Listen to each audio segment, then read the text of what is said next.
उत्तर प्रदेश के एक छोटे से गांव में जूरी नाम का एक किसान रहता था। वह बहुत ही नेक और दयालु व्यक्ति था। उसके पास कई बैल थे, लेकिन उनमें से दो बैल, हीरा और मोती, सबसे खास थे। दोनों बैलों की जोड़ी गांव भर में प्रसिद्ध थी। हीरा लंबा, गठीला और गहरे काले रंग का बैल था, जबकि मोती कुछ छोटा और हल्के भूरे रंग का था। दोनों में गहरी दोस्ती थी। वे हमेशा साथ रहते, साथ चरते, साथ पानी पीते और साथ ही खेतों में हल खींचते। जूरी उन्हें अपने परिवार के सदस्य की तरह रखता था और उनकी देखभाल में कोई कमी नहीं छोड़ता था। जूरी के घर में उसकी पत्नी थी, जो हीरा और मोती को ज्यादा पसंद नहीं करती थी।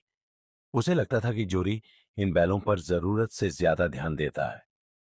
एक दिन जूरी की पत्नी ने नाराज होकर कहा, सारे दिन तुम बस इन बैलों के पीछे ही घूमते रहते हो, जैसे ये तुम्हारे बेटे हों। जूरी मुस्कुराया और बोला, ये मेरे बेटे ही तो हैं। ये मेरे सुख दुख के साथी हैं, मेरी कमाई का जरिया है। मैं इनका ध्यान न रखूं तो कौन रखेगा। लेकिन जूरी की पत्नी इससे खुश नहीं थी। उसने ठान लिया कि वह किसी तरह इन बैलों से छुटकारा पालेगी। एक दिन जूरी को किसी जरूरी काम से कुछ दिनों के लिए गांव से बाहर जाना पड़ा। जाने से पहले उसने अपनी पत्नी से कहा, मेरे रहते तो तुम इन बैलों को तकलीफ नहीं पहुंचाओगी, लेकिन मेरी गैर मौजूदगी में इनका ख्याल रखना। जूरी के जाते ही उसकी पत्नी ने मौका देख लिया। उसने अपने मायके में रहने वाले भाई गणेशी को बुलाया और कहा, इन बैलों को ले जाओ और अपने खेतों में काम करवाओ। जब जूरी लौटेगा तब तक इन्हें वापस भेज देना। गणेशी लालची था। उसने तुरंत बैलों को अपने साथ हाँक लिया और अपने गांव ले गया। गणेशी का स्वभाव कठोर था। उसने आते ही बैलों को बेड़ियों में जकड़ दिया और अगले ही दिन उन्हें खेतों में हल जोतने भेज दिया। हीरा और मोती इस नए स्थान पर बहुत असहज महसूस कर रहे थे। उनके खाने पीने की व्यवस्था भी सही नहीं थी और गणेशी का नौकर भी उन पर क्रूरता से चाबुक चलाता था। मोती ने हीरा से कहा, भाई, यह जगह हमें रास नहीं आ रही। जूरी मालिक हमारे साथ कितना अच्छा व्यवहार करता था, और यहां देखो कैसे हमें तंग किया जा रहा है। हीरा ने कहा, हमें धैर्य रखना चाहिए। जूरी मालिक लौटेंगे तो हमें जरूर वापस ले जाएंगे। लेकिन कुछ ही दिनों में उनकी सहन शक्ति जवाब देने लगी।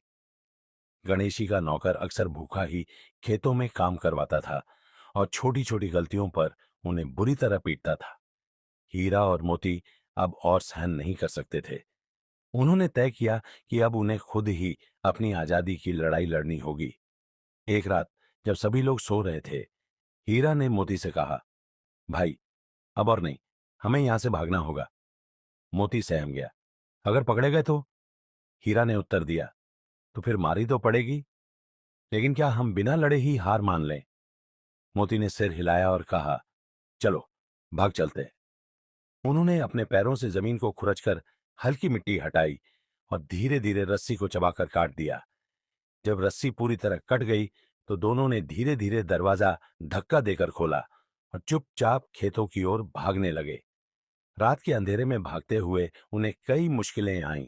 रास्ते में एक नदी भी आई, जिसे पार करना उनके लिए कठिन था, लेकिन अपनी दोस्ती और साहस के बल पर वे आगे बढ़ते गए। सुबह होने से पहले वे अपने गांव पहुंच गए। जैसे ही वे झूरी के आंगन में आए, उन्होंने जोर जोर से रम्भाना शुरू कर दिया।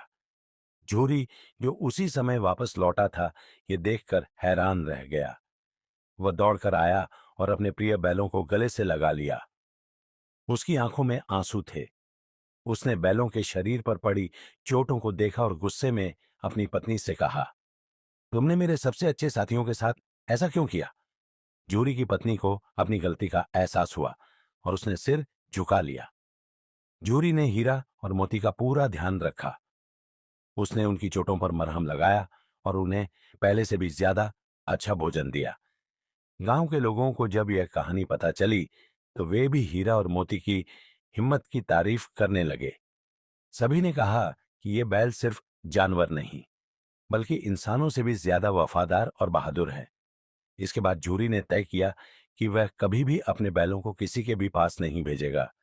हीरा और मोती फिर से अपने पुराने जीवन में लौट आए, खुशहाल, निश्चिंत और अपने प्रिय मालिक के साथ। यह कहानी हमें सिखाती है कि स्वतंत्रता सबसे बड़ी चीज है। हीरा और मोती सिर्फ बैल नहीं थे, बल्कि वे संघर्ष, मित्रता और आत्मसम्मान के प्रतीक थे। उन्होंने यह साबित कर दिया कि अगर मन में साहस हो तो कोई भी बाधा हमें रोक नहीं सकती। दोस्तों, आपको आज की कहानी कैसी लगी? कमेंट में जरूर बताएं और वीडियो को लाइक करें। चैनल पर नए हैं तो चैनल को सब्सक्राइब करें ताकि ऐसी मजेदार कहानियां आपको मिलती रहे। Thank you.